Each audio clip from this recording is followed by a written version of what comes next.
Hello and welcome to the Reach In Talk Show with yours truly. Yes, it's me. Yes, it is me. The Dr. Nicole Lynette, your host. And I am so excited because you all know we talk all things life and wellness. And today, our special guest, wow, you know that saying, a jack of all trades? A master of none, but we don't, that doesn't apply to this young lady. She is a master of many, and she is a jewel and a rare diamond to communities and the life of our people. And she is remarkable in helping others blossom and grow, and she has a heart to serve, and her voice, when you see her, you know what I'm saying, is a powerful voice that changes the world, and she does this one day at a time.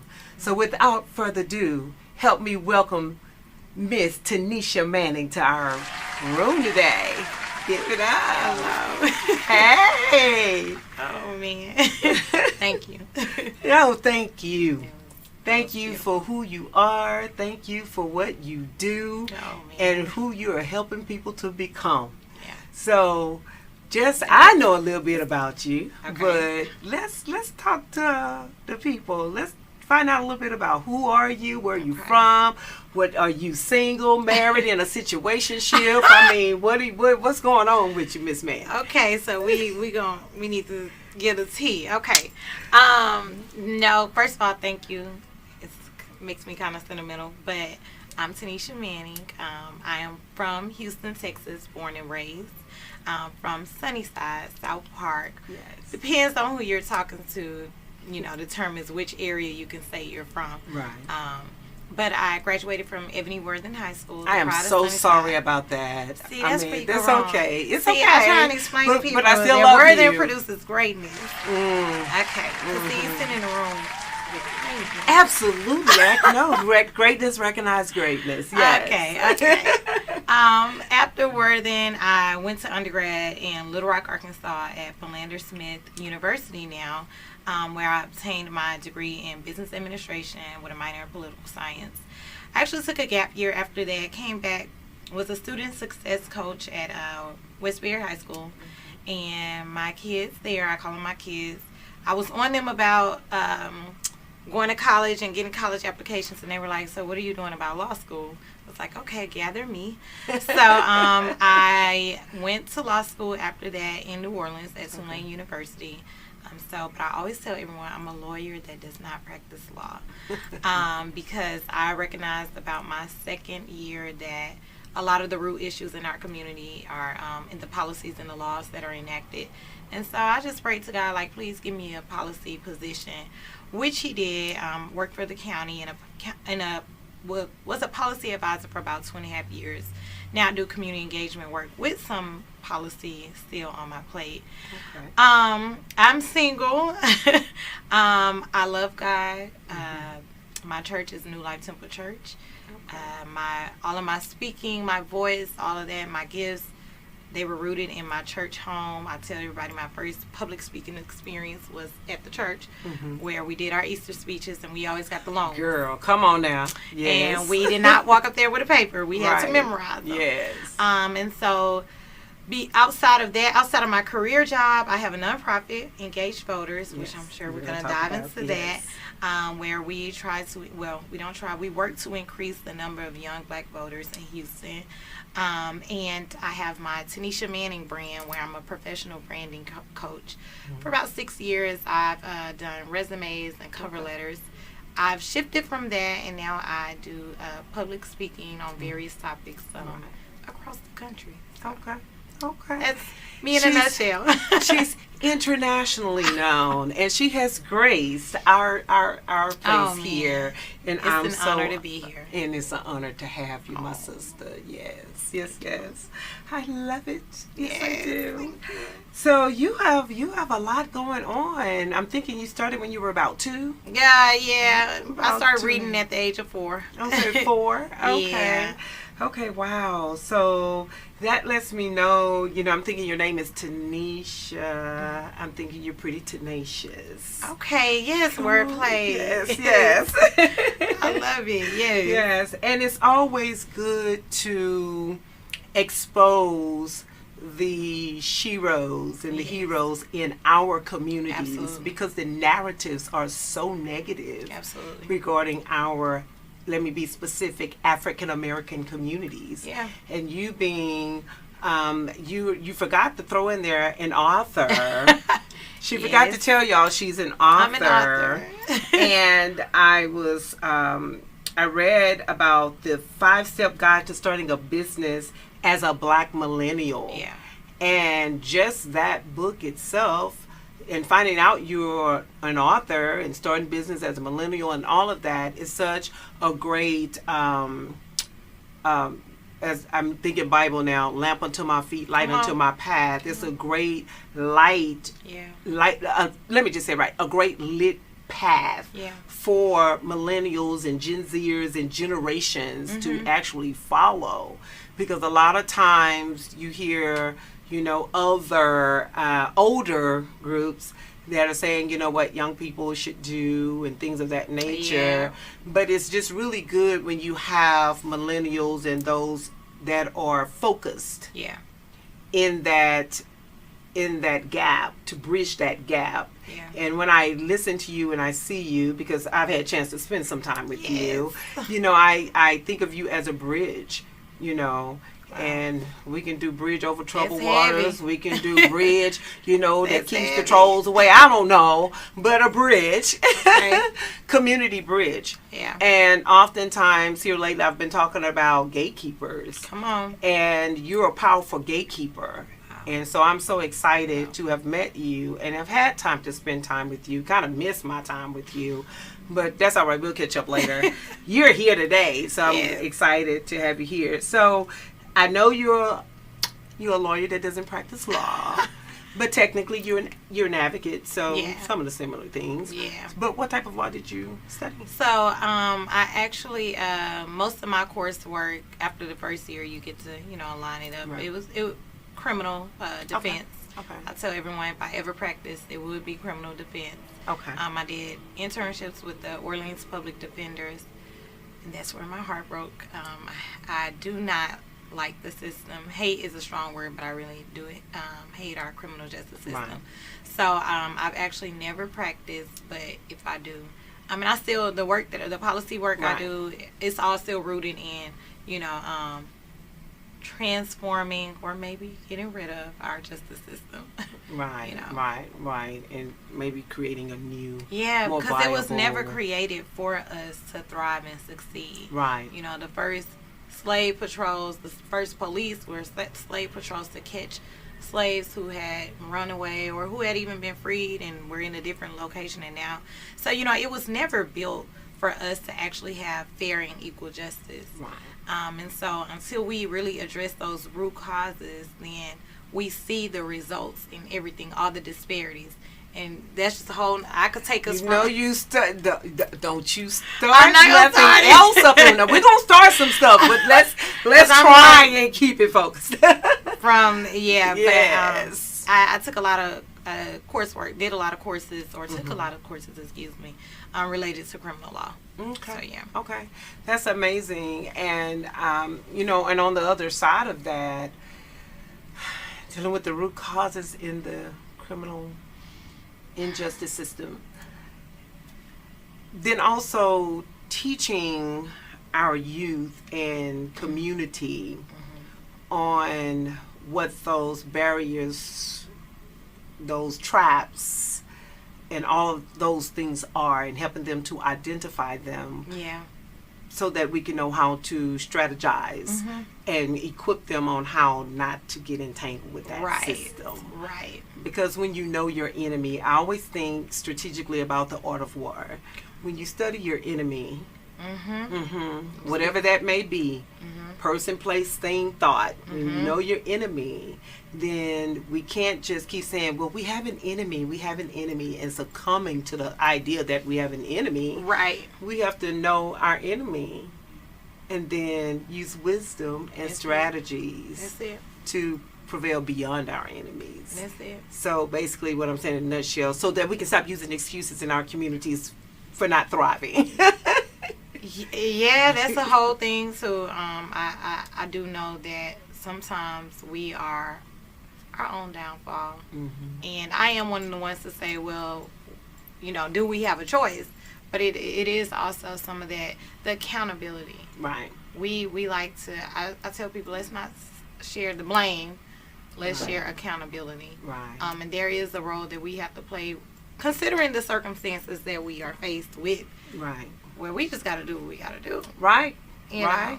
Yes, ma'am. And we have to do it well. Right. Even better. Yes. Yes. Yes. So. Yes. Do the extra work. Put in the sweat equity and all of that. I was sharing with some young people just yesterday how, it's not necessarily fair that as African Americans, that no matter, and especially, don't let me go there with women, that we have to seemingly do double work just to be acknowledged that we actually even did some work. Yeah. And also, just we have to put our head down and say, okay, if they're not providing me a platform, how do I create my own platform? I have a cousin, he's the ex-offender, and he runs a very, very lucrative, viable business. And he hires gentlemen with history just like himself. Yeah. So if they won't hire you, then what can you do together, a skill or vocation or something where you can begin to be your own boss and then help others do the same thing. Yeah. Which is part of one of the things you do. Yes, ma'am. You create and help others build their professional brands. Yeah.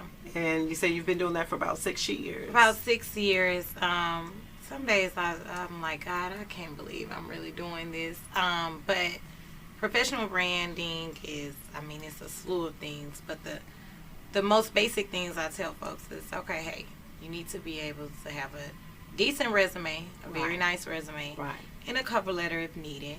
Then you need to know how to handle interviews. Right. You need to know how to send emails. So just the whole professional branding of a person.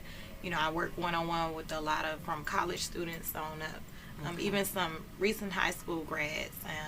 Right now, some of my speaking engagements are to older high school students and college students, because we got to prepare them.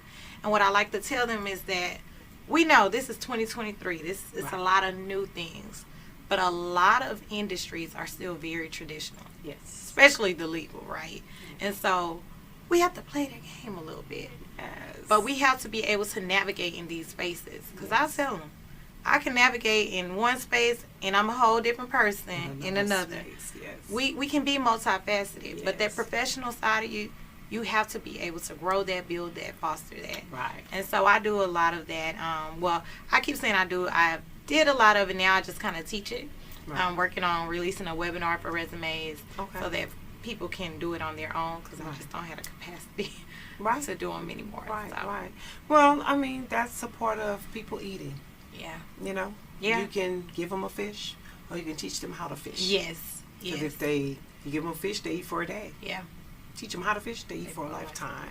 Yeah. So, and that just shows the success that you have, because you've outgrown the need to just cook for folk. You're teaching them how to cook for themselves. So that means your capacity, as you say, have been expanded. And you've outgrown that. Yeah. So I think that's magnificent, because that's how the community is able to reproduce. Thank you for saying that, because I'm like, ooh. I get a lot of messages. I'm like, I'm sorry, y'all, I don't do them anymore. But well, we need you to grow. Yeah. Here's some information. Take it and grow. Yes. Grow. Because we are responsible for our growth. Absolutely. When we receive the information, learn the application. Come on. And have the comprehension. Yeah, that's the part where a lot of we go wrong. A lot of the comprehension. Are you hearing what I'm saying? Right. you know. Yeah, yeah. But and that's very important, especially I talk about in our communities because I don't believe in common sense. Yeah, okay. I think common sense is coming.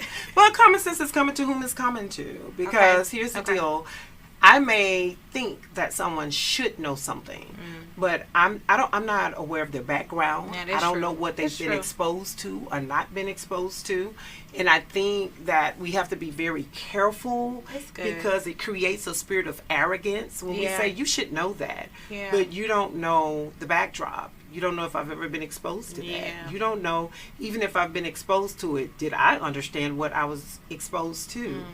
And so if no one took the time to invest in a person to teach them Yeah. and to make sure that they understood what they were being taught, then I don't think we have the right to say they Yeah. well, let me just say expect for someone to know something Yeah. that maybe we know. Okay, teach.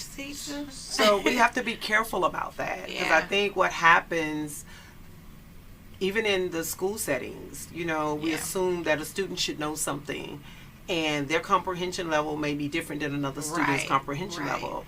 But then we can fast forward it, adults are the same way. No two people all learn the same, Yeah. Yeah, Yeah, that's true. and so that requires us to be a little bit more patient with each Yeah. other. I agree. And so common sense is out the window with me. Okay. Common sense is I am very studious. I've always been an overachiever. But let me tell you, I disclosed this in my last show.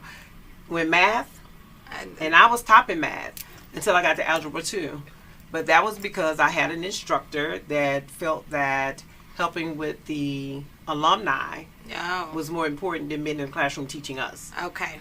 And Okay. so I intentionally failed that class. Yeah. Because she was just going to pass me, but I wouldn't allow it. Yeah. So that I can Right. take it the next year. And actually. Then I had another teacher, she didn't play that. And I appreciated her. Yeah. But I wanted to make sure I had the information that I Yeah, that's comprehended. good. Because I was so afraid of going to college and being the one in the class looking like the dummy. I'm just going to be honest. Okay. My pride wouldn't let me do it. Yes. Let me do it. But Well, I'm not a fan of math. I hated algebra 1, 2, statistics, all that. Yeah. Yeah, so But kudos to you. and that's what I'm saying. We all learn differently. Yeah. And we all have things we excel in. Yeah. And, even in families, we have to be careful because we compare, there's comparisons Yes. with children. And that creates trauma, drama, Yes, it is. and all that stuff from your daddy and your mama. So look at me dropping bars in here today. Y'all look. See, Come that's on, why I Dr. came in here with my cap in here today. Y'all was gonna drop some bars. No. Period. Okay. But, these are just things because when we start talking about branding and Yeah. everyone has their own brand, their own Yes. personal signature. And I really appreciate that. I know you said, from upper high school level and up. But I believe when we begin to teach young people, and my favorite babies are middle schoolers. And that's the one everybody be like, I You am see not me dealing with that breathing group. and not- I'm going to need you to release that breath. Yeah. But you have to understand something about those in middle school and junior high. They're no longer the babies in elementary school. Right. That's the time puberty is hitting. Yeah, They're trying to find yeah. their identity Yeah. and all of that. And that's the time when parents are like, okay, well, y'all been in school long enough now. So parents are like, okay, I can let you make it. Yeah. But that's the time gangs are looking for them. The time they're trying to find their identity and all of that. So you have the perpetrators out here. Yeah. They're struggling with their identity and who they are, who they're trying to Yeah. be, peer pressure, extra, and all of that. And, possible suicide because nobody loves me, nobody likes me, Right. Right. And It's real. parents don't know anything. That's just Yeah, they know nothing. You don't know me. Yeah. But you don't know yourself. But however, we can't tell them that, right? Yeah. Yeah. Well, we can, but and it's so many words. in so many words. But teaching them about their personal brand, about their Yeah. own, not that I'm adding a component to your work, but these things when we teach them, you're different. So you don't have to model someone else. Learn who you are, your unique values that you bring. Yeah. What do you like? What do you dislike? Things that you don't have to like what somebody else like to be Right. cool. Right. And just fast forward, just because I've taught in the prisons, and those are the type of things that happen. Yeah. They're trying to be cool and be accepting. These are older people, but they never broke that cycle when they were younger. Exactly. So branding for the older generation, I can just really see how creating helping younger people understand their personal brand. It goes a long way. Even we miss the mark a lot with our middle school babies. Working at the high school, I'm like, okay, I wish I would have maybe started a few years back, because I dealt with the seniors a lot, and I'm like, I'm unpacking so much and I'm undoing so much, but it was almost too late because they were about to hit the real world. Right. Even speaking to some college students back in April, I did a speaking engagement at a college in Georgia, and one of the personal branding worksheet, one of the questions was, what sets you apart? What makes you different from others? What do you like most about yourself? Right. What do you feel like they struggle with the most simple questions. Yes. And I'm like, I literally had to pause my whole, I had a whole thing. I'm like, okay, let's really unpack this. Right. And they told me we've been to many student leadership conferences, many trainings, but none like this where somebody actually helped us really think through who we are. Yes. So I agree. That is definitely a component. I got to get down to the level with the middle schools. I got a lot of cousins, and they keep me fresh. They call me old now, but I am so young. So if you old, I'm dust. So we're not accepting that old, because I am not dusty. We rebuke that. Now sometimes I might be a little salty, but I'm not dusty. So yeah, we really do. And for a lot of things, whether it's the justice system, professional branding, their own identity, you listed a couple of things, suicide prevention, all of those things really starts the younger. Yes. Yeah, the younger they are. So. Yeah, and that's one of the things, even with our organization, that's one of the things we focus on. Yeah. What is your vision, your personal vision for your life? Because good. if you don't have a vision for your life has a vision for you. Yes. And it usually does not work out that well. Right.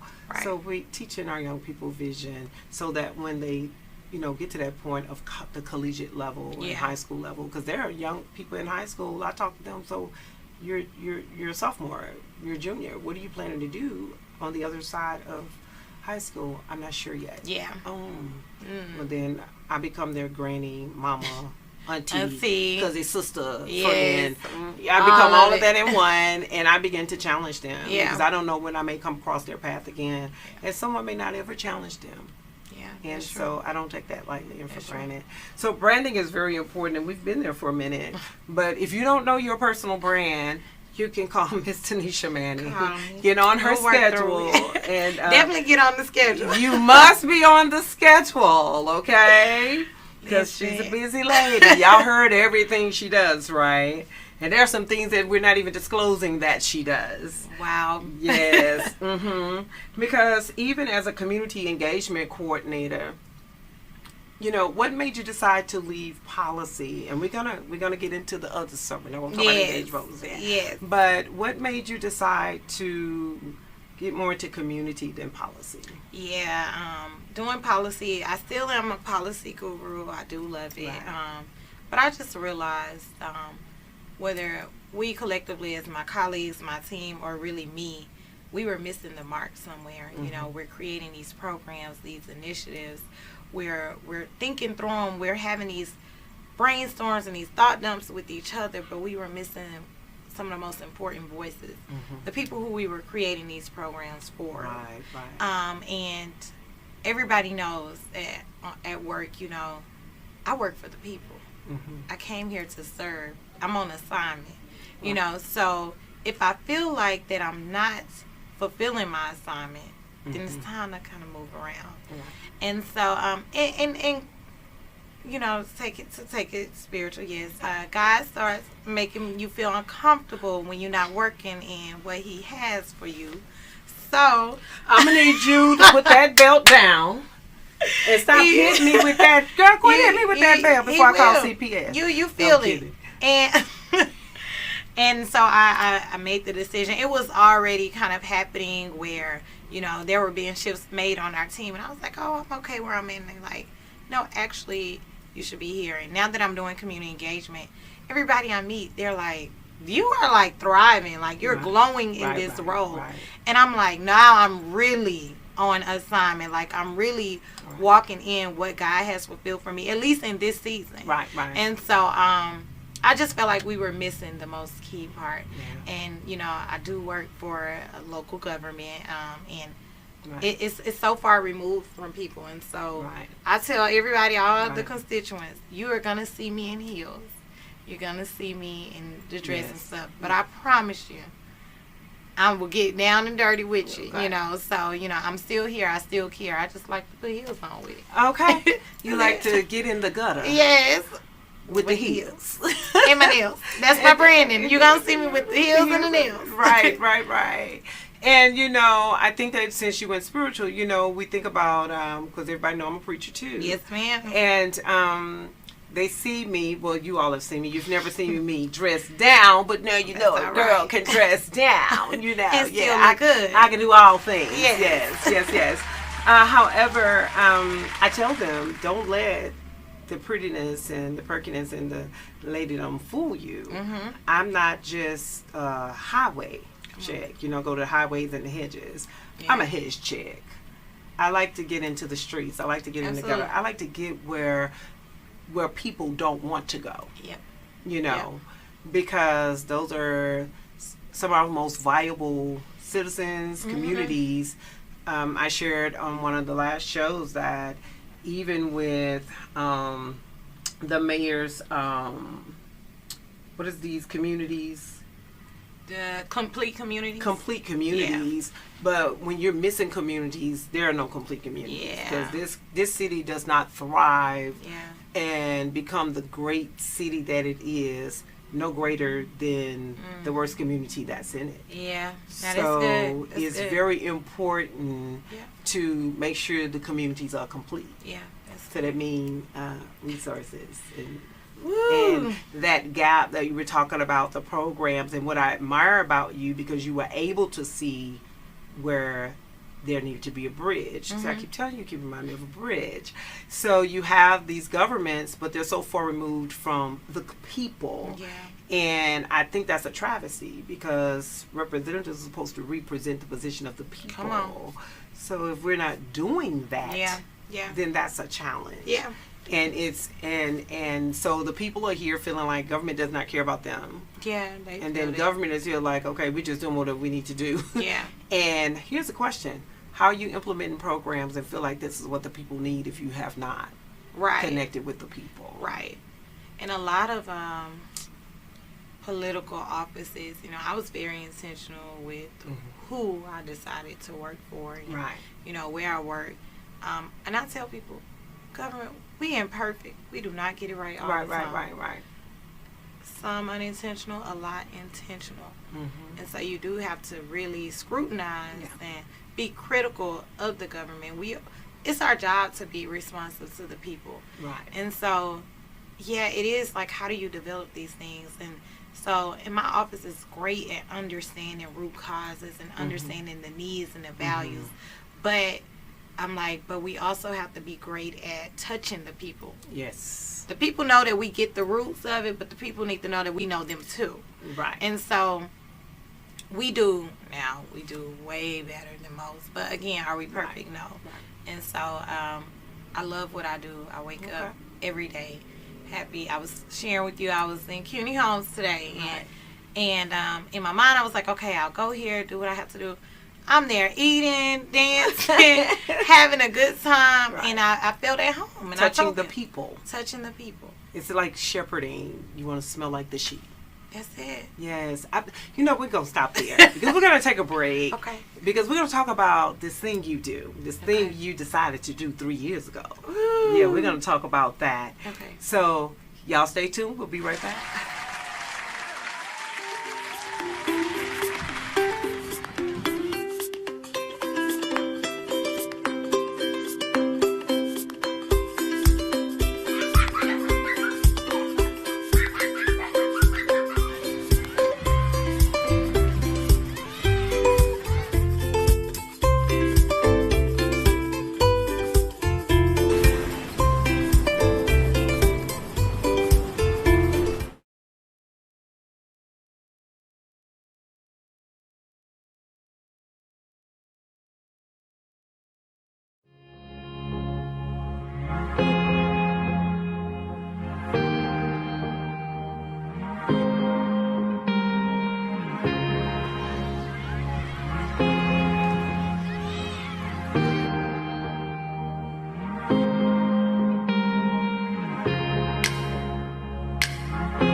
back, my amazing audience. This is the Reach In Talk Show with yours truly, the Dr. Nicole Lynette, where we talk all things life and wellness. And today we are in the house with an amazing, y'all, I love this word. I always want to use it, so I'm going to use it for her. Supercalifragilisticexpialidocious type of sister. Oh my goodness. Yes, I am so delighted to have her here with us today because she has so many gifts and facets that God has blessed her with to help people thrive. So we're going to just give her a warm welcome right back with Miss Tanisha Manning. So, again, yes, ma'am. Beautiful word. Yes, I love that word. I even know what it means, but we're not going there today. Okay. But look it up. Look it up. It has a powerful meaning. Okay. I broke down every part of that word. Ooh. Yes. Yeah, Mary Poppins messed me up when I was little. That word, oh my God, that word. Don't make me start singing supercalifragilisticexpialidocious. I can't sing, so you got it. It's something quite atrocious. You got it. Anyway, yeah, I love that word. Okay. But you are not just a change agent. You are an impactor. And that means a lot for such a time as this. And I'm not just trying to impress you, but I'm trying to impress upon, even our listeners and our viewers that you came from Houston, Sunnyside, Texas, and it's almost like, can anything good come out of Sunnyside? Well, I guess the Lord did something with you. Much. Even though you didn't come from there, you gonna have my people coming for you. You gonna have my people coming. It's all right, because we roar and people got to step back. I'm from the mighty J.Y. High. You should have known that. We gotta bring the stampede for you. Yes. Because when they come, they better come correct. But just saying that, the narrative. What I love about Reach In is the narrative. Yeah. Because you're a living proof of what and who. Because who you are is not the same as what you do. Okay. What you do is a reflection of who you are. And that'll probably be in my book. That'll so you have to, that'll preach, teach, and read. I got it in my book. But y'all can get the book when I get it published. But we will get it. So, talking about the things that you do, okay? So, let's just, before we jump into that part, give me your perspective regarding the state of our communities right now. Transitioning. Our communities are really transitioning. There's this, every aspect and component you look at, environmentally, our landscape is changing.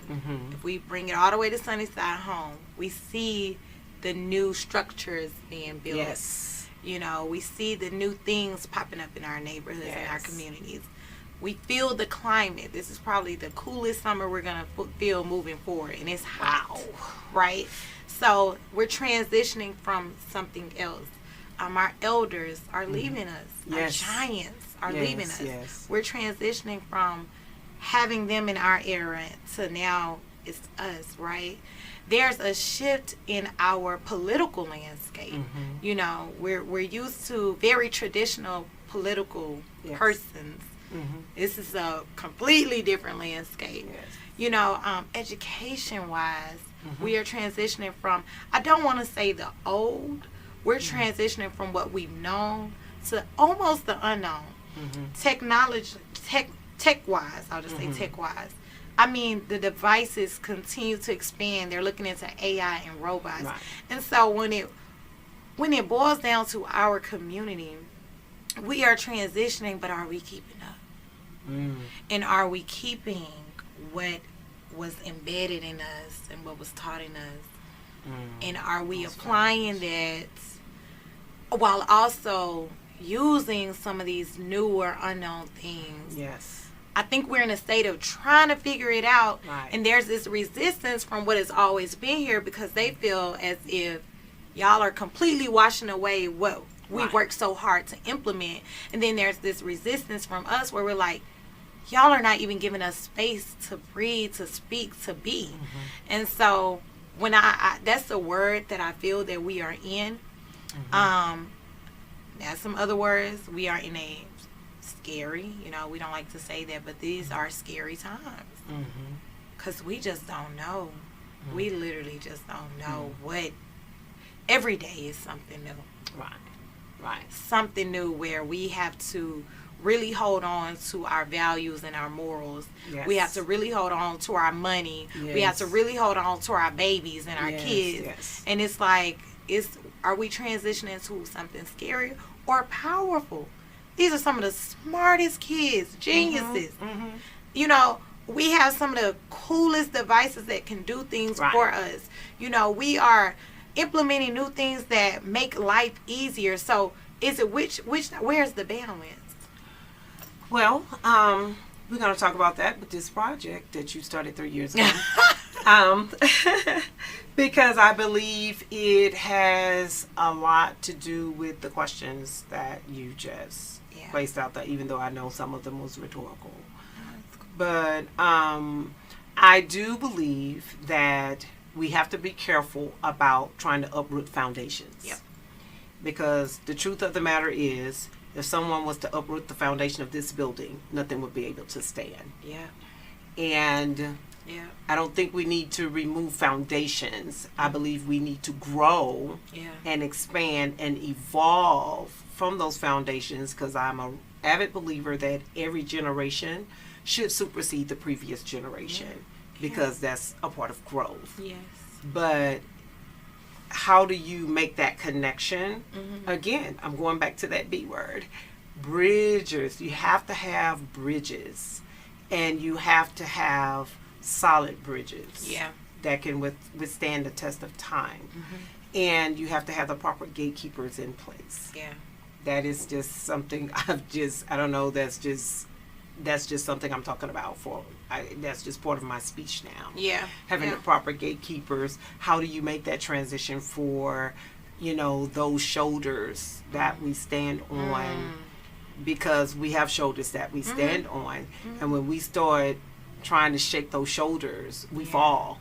And we have to be careful not to do that. But how we have to also help those whose shoulders we stand on understand that if you try and start pulling us down, then we don't progress. Absolutely. So I believe education is a big part of that, because education helps annihilate ignorance. And ignorance, when you're not ignorant and you're knowledgeable, then you're more empowered and you're less fearful. So I think the fear comes from the lack of communication, effective communication. Can the older generation sit down with the younger generation and have an actual viable conversation, and actually have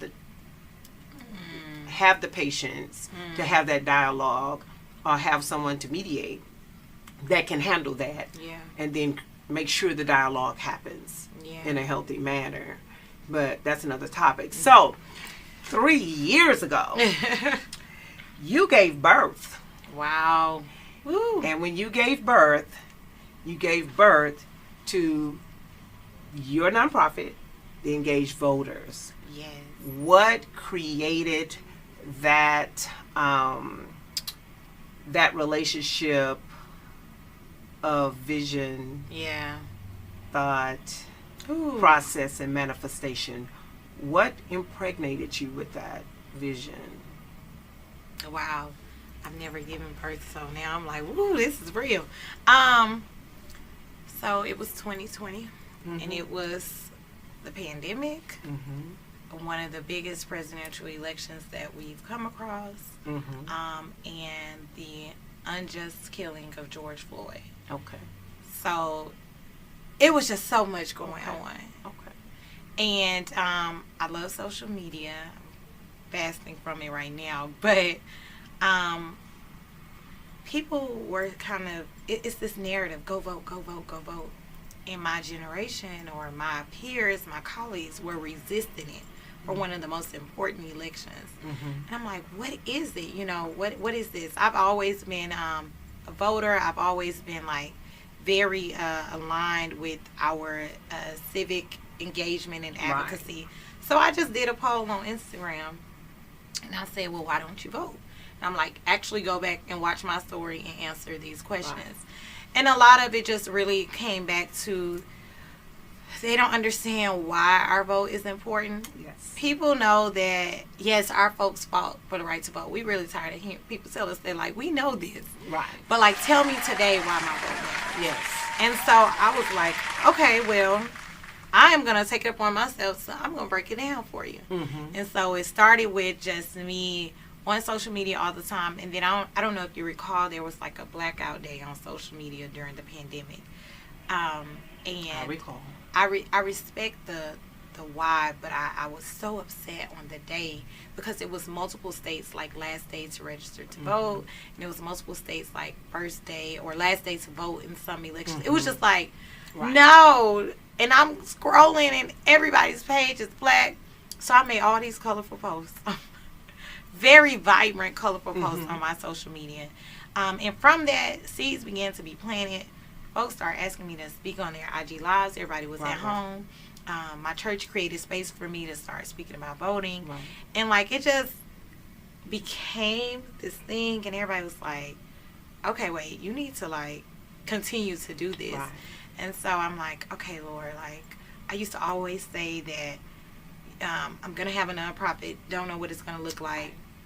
And so in 2020, I was like, I got to brand this. Of course, I'm like, no, this has to have a brand. Right. It's not the Tanisha Manning brand.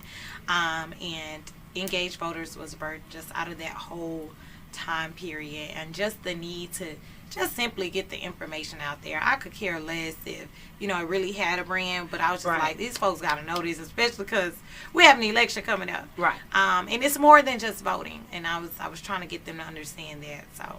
And this was right before I actually started working for the government.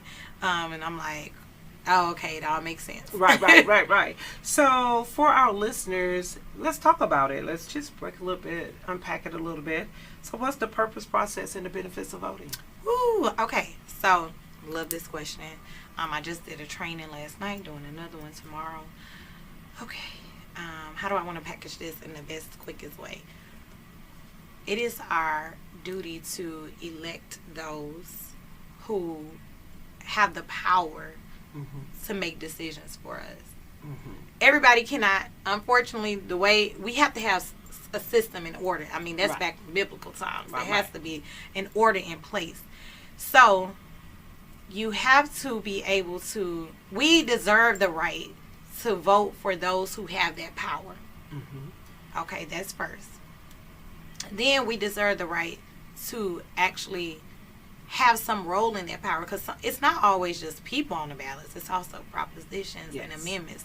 And you can say yes or no to how we're going to spend this money and how we're going to do this. Okay. So the benefits boil down to the complaints we have on a day-to-day basis. Everything is political. We don't like to say that, you know, but it's going to trickle back in some way to the decision makers. And that's the first step. You have to actually get the decision makers in there, and then you have to hold them accountable. Right. And how can you dare hold somebody accountable if you didn't even vote? Right. So it's almost like, okay, you coming in here complaining about my food, you didn't even buy it. It was given to you for free. Right. Right. And it's like, okay, you have these things that you want to raise. Use your leverage. I voted for you. I can put you in here. I can take you out of here. Right. You know. Right. I know that was a lot to answer. You know, the process, the benefits, like it's very layered. And you know, we could have a whole talk about just really unpacking that. But I think at the root of it, at the foundation of it, we have that right. We deserve that right. And we should utilize it. So exercise our right. So here's a question. So when things are on the ballot, this has been my challenge, and maybe you can help me with this, off script or on script. What I've noticed lately in voting, the scripting on the ballots, they're very ambiguous. Absolutely. And so it's how do we handle that? Is there a process? Yes, there is. About addressing that? Because when I think I'm a pretty smart person. You are. I'm pretty detailed. I'm pretty educated. And when I read a proposition on a ballot, and I can't discern what you're really trying to get me to say because it's so ambiguous and genuine. So, perfect example. So, would you like for kids to not have free lunch at school anymore? And knowing that's not the fullness of that proposition. Right. That's just, I would call it a carrot Yeah. to pull you in. And you use words like all and things of that nature. And the scripting is not something that is The in average. layman's terms that the average citizen that votes Will be able can to understand. So how do we hold anyone accountable for making sure that the scripting is at least, shall I say, for lack of a better word, in plain English? Whew, that's some real organizing needed around that, because a lot of that is constitutional from years and years. It's very historical. I was sharing with some community organizations last night. You know, we can't, I won't say we can't, but we would have to really like uproot a lot of that, the system, in order for them to put that in layman's terms. So what do? We get on the ground and we figure it out ourselves. So Engaged Voters was created specifically for that reason. Okay. I think there are beautiful orgs that do voter registration. Yes. There are many. There are not many that say, we're going to break this down for you. Okay. And my audience is young, black, millennials, Gen Zs. So when I talk to them, I'm like, okay, look, this is what they saying on here. Right. And so the way to combat that without having to, knowing that, hey, the election is coming up, they're not about to change the language, we do our own research. I tell folks, you have to approach voting like it is a class or it is a homework assignment or something. Right now, there will be 14 constitutional amendments to the Texas Constitution on the November ballot. If you read those 14 amendments, you're not going to understand just off. And I went to law school. I tell people, I can't stand reading it either. But they also have an explanatory document, and they're going to break it down. And you can read that document. You can look at it. You can get familiar with it. And you can ask questions to your state reps and state senators. Call them. I've called the White House. I believe in, y'all going to hear me. Right. And they do answer. So that's the thing. But we have to do our homework. And that's the accountability part, right? Yes. I know. Why should we be held accountable to break this language down? Why can't they just give it to us right? They're not, okay? We know we live in America. They're not about to do it. Right. So what are we going to do? We get smarter, okay, to can play that game. And so what we do is we, ahead of time, because the county have one that's likely going to be on the ballot as well. Okay. And the city, not quite sure yet. The state ones actually look a little bit more plain English than the counties and the city. So you have to, ahead of time, read into these things and then, start asking questions. Lean on the expertise of those such as Engaged Voters and other orgs to break it down for you. So do you all host webinars, seminars? Yeah, we're everywhere. So we do host teach-ins. We go to churches, civic clubs, schools, other orgs. Okay. We get on there, whether it's virtual or in person. We get on IG Live. We post things on our table. When we table at events, we have one-pagers. We try and get this info out. We do posts on our social media page, like, do you know posts? Like, did you know this? We try and get the word out as much as we can. So we are as accessible as we can be. Not the biggest team. I do champion a lot of it, but that I signed up like that. That's okay. That's your passion. Yeah. So speaking to that, actually, because the more human resources you can have, and of course, when you have more, you can do more. So do you accept volunteers? Yeah. Do you train? Yeah, so we do accept volunteers. We have like phone banking, text banking, door canvassing, all of that is coming up this year. We host events. We have a block party on September 16th. We do an election day party. We table, so I'm always looking for that man support. We do have interns and staff, but the volunteers is just something different. We also do train others. So last night we trained other community leaders on how to teach the ballot. Tomorrow I'm doing another one just in person. Last night it was virtual. So they can do what I'm doing, because I can't be everywhere. And I'm very specific with my target audience, so that others can be around the city teaching this same information. Yes. Because it's never mine to keep. Yes, yes. Freely given, freely given. Yeah. Yes. Yeah. Yes, yes. It just growth, expansion. Yeah. So you do so much. You have such a heart of service. And I know a lot of that come from your relationship with God. Mm-hmm. But who has inspired you? Who has been the role model for you in your life that has inspired you to serve and help people and love people the way you do? Great question. I think I was asked this before, and I actually gave like 3 people. My spiritual inspiration is my pastor, Bishop Brenda K. Perry. Okay. The most humble, selfless woman that I've watched for years. She is my spiritual advisor. I tell her, if I ever make it to the White House, you will have your own place in there. And she leads by example, you know, and it comes straight from God, and I wanted to embrace that. Right. Political inspiration is my mentor, Dr. Joseph Jones. He a tough mentor. He got on me, and he gets on me. And then the advocacy part is a combination of Angela Rye and Tamika Mallory.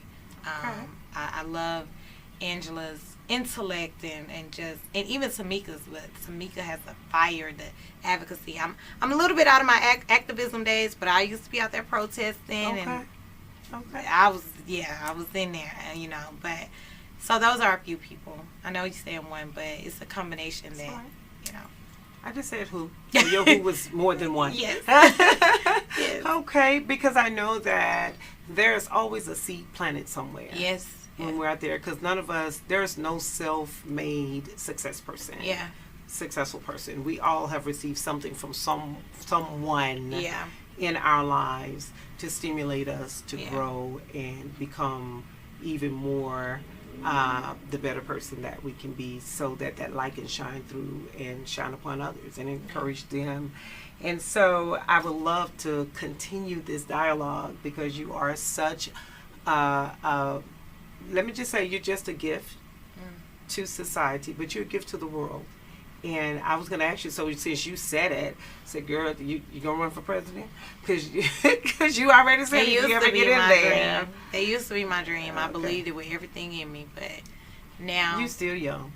I am still very young, but I don't know. The answer is I don't know. You don't know. Exactly, because we don't know. We don't know. I went to DC and I was like, wait, I forgot why I said I wanted to move here, because, yes, DC is a vibe. But well, you know, there's paths to the ultimate path. So we don't know. But if you all are wanting to know more information about voting, what that process looks like, what's the significance of it, the benefits, you can reach out to engagevoters.org. Did I get that correct? Okay. And when you do that, and as you see, she has a plethora of gifts and to offer to the community. Of course, that's not always free. So I'm just saying, you can't really pay for the value of what, you know, she has. However, but you can invest in yourself. Come on through. But before we leave today, if you were to give a word of advice or just a word of encouragement to young women, young men in our communities who feel like their vote does not matter, but even beyond their vote not mattering, they don't matter, what would be that word of encouragement to them? It's going to be a word, Jeremiah 29 and 11. Tell them. For I know the plans I have for you, the plans to prosper you and not to harm you. And that's the word. And I just really encourage you to really tap into the purpose that God has for you. And I know people say that all the time, so how do we do that? You got to get to know you first. And just know that you really do have a purpose. everything I do is rooted in, I believe everyone has a purpose. And so just hold on a little while longer, and truly dig a little deeper, get through the ugly parts of it, and just know that the plans that God has for you is beyond what you can imagine. I say that every day. Every time I think I'm experiencing the best day of my life, when God blesses me with something, He turns around later and it's something else. And the same can be for you. So I really just encourage you to hold on to the faith and know that you really do have a purpose, especially with your vote. And I can break it down for you. So how can they contact you? Yes, so a couple of ways. The Tanisha Manning brand, professional branding, is www.tanishamanning.com.